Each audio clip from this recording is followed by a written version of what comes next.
For this example, suppose you select a card from a standard deck. Find the probability that the card is a 4 or an ace, then the probability of an ace or a heart. Where what we're looking for in that first case would be something like, using our notation, P of 4 or ace, where if we want to get this, that's the probability of a 4 plus the probability of an ace, where we should think for ourselves whether you can get a 4 and an ace at the same time. You can't. These are mutually exclusive. These can't happen at the same time, so we just add those two up. Don't worry about the overlap. Technically speaking, another way we can talk about disjointness is in terms of whether the overlap is nothing, but that's a little bit more advanced. Anyway, here, if you want to find the probability of getting a 4, pretty straightforward, 4 out of 52. Pretty sure you've already seen the probability of getting an ace is also 4 out of 52. So you would end up getting 8 out of 52, or 2 out of 13, for the same sort of reasons as we've talked about before, that you can think of this as picking the suit, then picking either of the two cards within the suit. 2 out of 13, which if you want to approximate using a decimal instead, because sometimes we like decimals, that's about 0.154. That is roughly 15%. Then for our second case, we have more or less the same idea, except when we look at the probability of ace, A is a little bit too small, let's make that a tiny bit bigger, or heart, well, we have the probability of getting an ace, we have the probability of getting a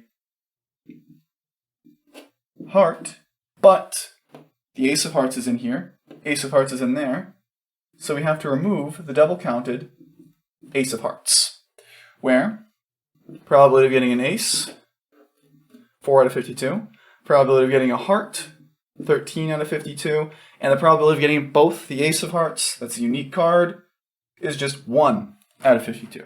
So pull these together, you will end up getting 16 out of 52, or 4 out of 13, where these tend to be just a tiny bit less instructive than some of the other cases we'll see with cards and probabilities, but still, it's not the most unusual thing in the world here. In any case, what we'll end up with for our value as a decimal would be something like about 31%, 0.308. So let's get one more example here to keep developing this sort of idea. For this, we are told a blood bank catalogs the types of blood, including whether it is positive or negative, given by donors in the last 5 days. The numbers who gave each blood type are shown in the table, and we want to find the probability that a given donor has type B or negative blood. So this is a bit more of an empirical example here, where what we are looking for is the probability of type B or negative. It's kind of unfortunate that I like using B as a standard notation here. Oh, I should be a little bit more consistent on that this is a big or. But we're given these values, we're given these types of things, so what we want to do there is first focus on the group that is type B, that has B blood, which would be the 45 in that third column, out of a total of 409.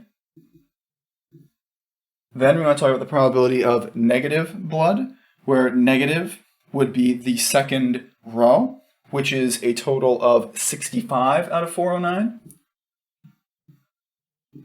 But we should notice there that when we go across and down, there is overlap between those two groups. In particular, there's the overlap of people who have both type B blood and are negative, which in this case would be the 8 out of 409 that is counted in both the row and the column there. Not super common, but it is in there, and we want to make sure our values are accurate. Where this type of problem is probably the hardest thing we'll get for this week. A lot of these basic probability things here are pretty straightforward, easy to understand. Getting the tables, that can be a little bit more subtle, so be careful working with this kind of problem. Anyway, once you have this set up, it's actually not that hard. You just take these numbers, add up 45, 65, get 110, subtract 8, you get 102 over 409, and I'm not positive off the top of my head if 409 has any factors other than 1 and 409. It might be prime, but don't really mind too much there because I'm just going to end up rounding to a decimal anyway of about 0.249. That is just below 25% chance you end up with someone who has type B blood or negative in this case. So That's the idea here for dealing with the addition rule. Let's finish off the week with a look at a slightly different context for describing probabilities in terms of odds.